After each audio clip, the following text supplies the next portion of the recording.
Assalamualaikum warahmatullahi wabarakatuh. Selamat siang anak-anak sekalian. Apa kabarnya hari ini? Semoga kalian tetap dalam keadaan sehat ya. Baik, untuk materi tema kita hari ini yaitu tema masih di tema 7, subtema 1, kita masuk ke pembelajaran 2 ya. Di sini ada ayo sebutkan ya. Sebutkan apa? Sebutkan kewajiban kewajiban kita sebagai warga sekolah. Nah, ini sebutkan kewajiban yang harus dilaksanakan oleh siswa di sekolah ya. Ini nanti kita skip dulu aja ya. Nah, yang ini kenapa di skip? Karena kemarin kita udah bahas ya, kewajiban apa aja yang harus dilakukan di sekolah. Nah, yang kedua di sini ada tugas kalian, ini gampang nih. Nanti harus jujur ya. Misalkan, perhatikan pernyataan berikut, berilah tanda centang atau checklist pada kolom yang sesuai dengan kondisimu. Contohnya, mengikuti seluruh kegiatan sekolah sesuai dengan ketentuan yang berlaku. Jika kalian sudah melaksanakannya maka di checklist gitu. Jika belum ya checklist di sini. Jadi harus jujur ya.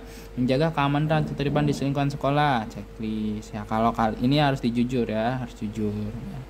Nah, ini nanti sampai 12 di checklist. Ya, nanti ketika kalian masuk nanti kita cek satu-satu ya. Oke. Nah, selanjutnya contoh hasil dari teknologi produksi pangan. Menurut istilah teknologi pangan masih asing di telinga masyarakat umum ya. Istilah teknologi pangan masih asing di telinga masyarakat umum ya. Padahal beberapa hasil teknologi pangan itu pasti pernah kita konsumsi ya. Teknologi ini sudah diterapkan di berbagai macam produk pangan sejak dahulu ya. Teknologi pangan adalah sebuah teknologi yang diterapkan berdasarkan ilmu pengetahuan mengenai bahan pangan, khususnya setelah dipanen atau pasca panen ya. Dengan penggunaan teknologi pangan yang tepat, bahan pangan akan memiliki manfaat seoptimal mungkin ya, semaksimal mungkin, sehingga menjadi nilai tambah tersendiri bagi produk pangan tersebut.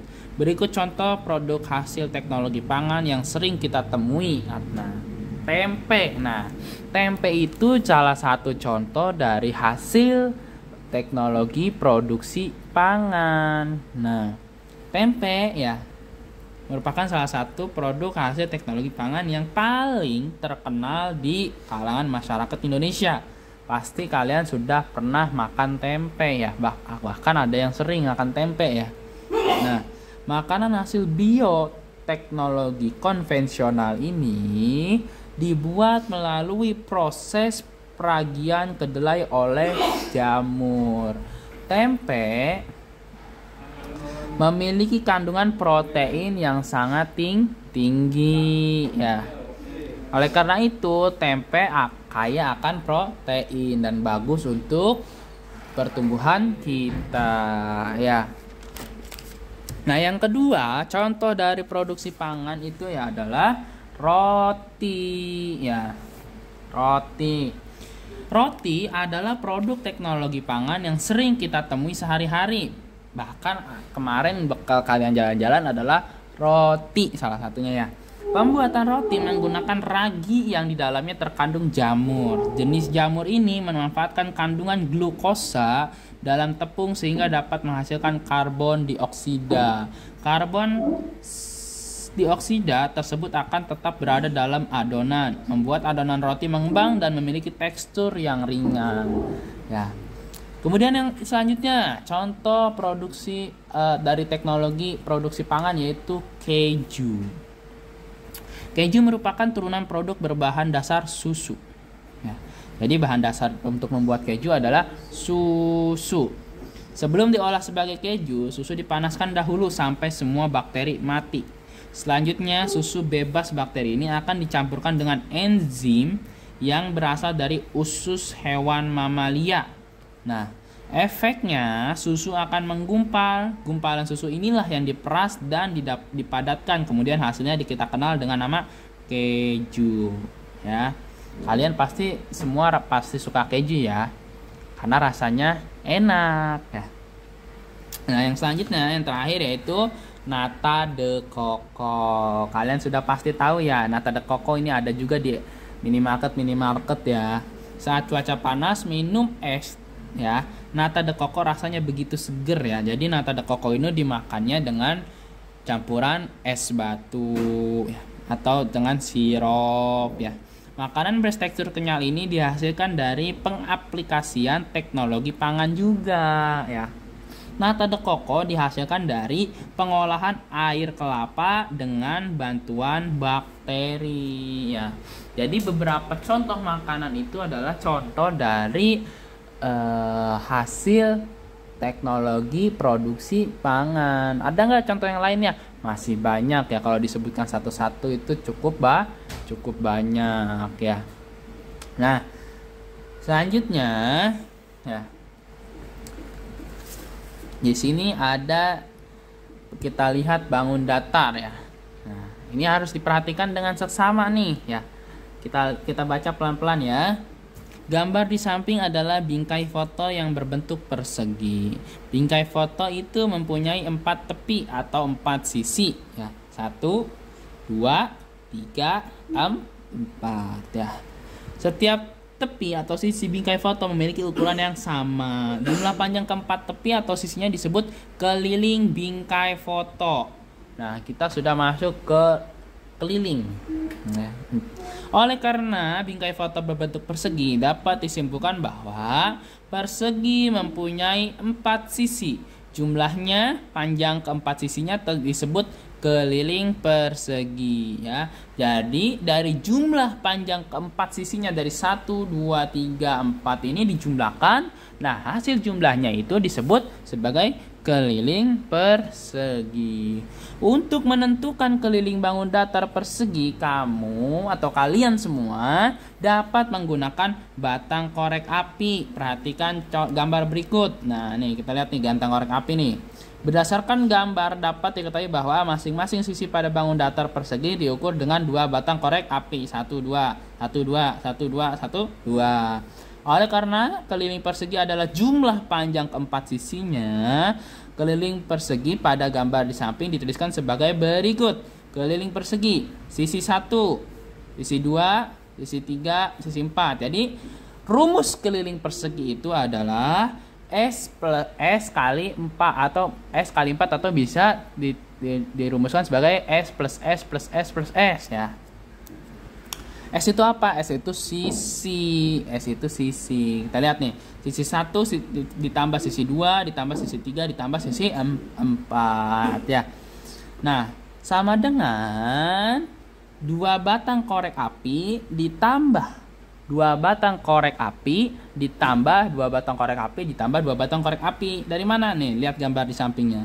Ini 1, 2, sisi 1, 1, 2. Ada 2 juga batang korek api sisi 2, sisi 3, 1, 2. Ada 2 juga sisi 4, 1, 2. Ada 2 batang korek api juga. Nah, oleh karena itu tinggal dijumlahkan. Sama dengan 2 ditambah 2 tambah 2 tambah 2 batang korek api, maka sama dengan hasilnya batang korek api. Jadi keliling dari persegi ini adalah adanya 8 batang korek api. Seperti itu ya. Nah, kalian juga dapat menghitung keliling persegi yang memiliki panjang dengan satuan baku. Satuannya seperti apa? Seperti sentimeter, milimeter, meter ya. Dan kemudian biasanya kalau meter untuk menghitung bangunan ya. Nah, kita lihat contohnya nih. Misalkan ini ada sebuah persegi dengan sisinya itu adalah 3 cm. Nah, gimana cara ngitungnya? Kita lihat sama-sama ya. Jumlah panjang keempat sisi persegi pada gambar di samping dituliskan sebagai berikut. Keliling persegi ya. Sama dengan sisi 1 ditambah sisi 2 ditambah sisi 3 ditambah sisi 4. Sama dengan 3 cm ditambah 3 cm ditambah 3 cm tambah 3 cm sama dengan 3 plus 3 tambah plus 3 plus 3 cm sama dengan hasilnya maka adalah 12 cm. Jadi keliling persegi tersebut adalah 12 cm ya. Atau kalian bisa menuliskan rumusnya seperti ini. Kalau kalian begini kepanjangan Pak, ini kepanjangan, nah bisa kalian nulis rumusnya seperti ini rumusnya ya. Bisa dituliskan rumus seperti ini. K sama dengan 4 dikali S. 4 dikali S. 4 ini dari mana? Jumlah persegi itu ada 4 tepi atau 4 sisi. 1, 2, 3, 4. Nah, S ini apa? S ini adalah sisinya atau panjang sisinya. K ini adalah keliling. Nah, ini adalah sisi ya. Jika sisinya 3 cm, maka bisa kalian tuliskan itu adalah sebagai 4 kali. Nah, kita tulis di sini. Misalkan nih, ini kan rumus yang diajarkan di buku kan seperti ini nih. Rumus yang diajarkan di buku kan seperti ini nih. Kita tulis ya supaya ringkas aja ya. K sama dengan S plus S plus S plus S. Seperti ini kan ya. Ini yang diajarkan buku, itu sisi 1, sisi 2, sisi 3, sisi 4. Nah, jika kalian menggunakan rumus ini kepanjangan, kalian bisa menggunakan rumus yaitu sebagai berikut. K sama dengan 4 dikali S. Nah, ini lebih ringkas ya. Bebas kalian mau menggunakan rumus yang satu atau rumus yang kedua. Ini rumus 1 ada di buku LKS ya. Ini rumus 2 ini penyederhanaan Pak Ahmad aja ya. K ini diartikan sebagai keliling ya, keliling. Ini K ini adalah keliling. Keliling apa? Keliling persegi aja ya, nggak apa-apa tulis. Ini untuk persingkat aja biar cepet. K 4 ini adalah jumlah sisi. Jumlah sisi dari persegi. Nah, S ini adalah sisi, panjang sisi ya, panjang sisi dari persegi. Nah, kita contohnya misalkan ada sebuah persegi dengan sisinya itu adalah 5 cm. Nah, kita gunakan rumus dari buku ya. K keliling persegi ya, ditambah sisi 1, ditambah sisi 2, ditambah sisi 3, ditambah sisi 4 ya. Kita lihat nih ya. Nah, sama dengan kalau persegi itu kan setiap sisinya panjangnya sama ya, berarti kita tulis 5 ditambah 5 ditambah 5 ditambah 5 sama dengan ya 5 tambah 5 maka 10. Ini 10. Berarti 10 ditambah 10 sama dengan 20 cm. Hasilnya berarti jadi keliling persegi tersebut adalah 20 cm ya. Nah, sekarang kita pakai cara yang kedua nih. Rumus yang kedua yang lebih simpel. K sama dengan 4 dikali S ya. Sama dengan 4 ini udah rumus ya. 4 ini adalah sisi dari persegi. 1, 2, 3, 4 ya. S nya berapa? S nya 5 cm. Berarti 4 dikali 5 sama dengan 4 kali 5. Ayo berapa? 20 cm. Jadi keliling persegi tersebut adalah 20 cm. Maka jawabannya sama kan? Nah, ya. Terserah kalian mau menggunakan rumus yang dari buku yang panjang ini atau yang simpel yang ini ya. Ini lebih simpel ya. Rumusnya itu K sama dengan 4 dikali S. 4 ini dari rumus yaitu jumlah tepi atau sisi dari persegi tersebut. S ini adalah panjang yang kita harus cari ya, panjang dari sisi persegi. Oke? Paham ya? Nah, selanjutnya kita lihat di sini. Keliling, kita lihat di sini. Hitunglah keliling bangun datar berikut ya. 1, 2, 3, 4. Maka keliling batang korek apinya ada berapa? Ada 4. Nah, kemudian yang ini. Hitunglah kelilingnya. Kita lihat 1, 2, 3, 4, 5, 6, 7, 8. Maka ada 8. Betul ya? Nah, sekarang kita lihat cari ini rumusnya berapa. Nah, kalian coba kerjakan nomor 3 ini. Boleh menggunakan rumus K sama dengan S1 plus S2 plus S3 plus S4, yaitu sesuai dengan rumus buku LKS, atau boleh menggunakan rumus yang Pak Ahmad kasih tadi, yaitu K sama dengan 4 dikali S. Nah, hitung kalian ya, nanti hitungnya sendiri ya. Nah, kalau sudah paham, coba ya nanti kita lihat ya, nanti Kalau sudah paham, nanti tas tatap muka Pak Ahmad cek satu-satu ya. Nah, baik, sekarang kita masuk ke pembelajaran 3, yaitu kata baku ya. Apa singkat kan kata baku apa? Yaitu kata yang sesuai dengan kaidah bahasa Indonesia, baik penulisannya maupun ejaannya. Sumber kata baku itu adalah Kamus Besar Bahasa Indonesia atau yang disebut sebagai KBBI ya. KBBI ini setiap 5 tahun mengalami perubahan karena disesuaikan kembali dengan perkembangan zaman ya, dan pemerolehan kata-kata serapan yang baru. Nah, umumnya kata baku digunakan dalam penulisan kata resmi atau kalimat resmi ya. Jadi KBBI itu setiap 5 tahun akan diperbaharui ya, mengikuti perkembangan zaman. Nah, kita kembali ke keliling persegi kembali ya. Masih yang tadi Pak Ahmad bahas di sini. Nah, kita lihat nih. Nah, ini konsepnya sama aja ya.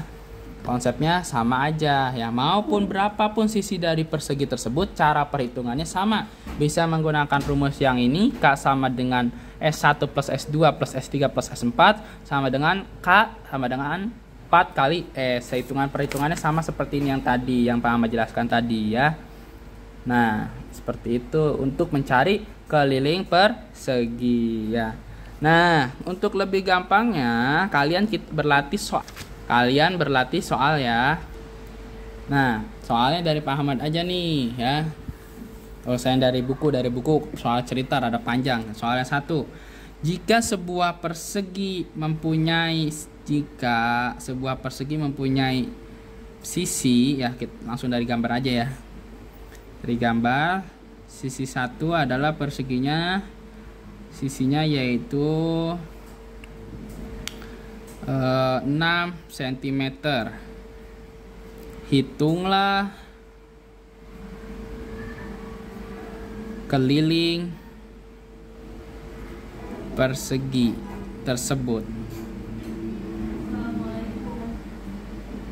Nah, yang kedua sama keliling persegi juga, yaitu sisinya yaitu adalah 15 cm ya. Hitunglah keliling persegi tersebut. Nah, ini dikerjakan nih. Nah, nanti ketika besok pas hari Rabu kalian tatap muka, Pak Ahmad cek satu-satu ya. Oke.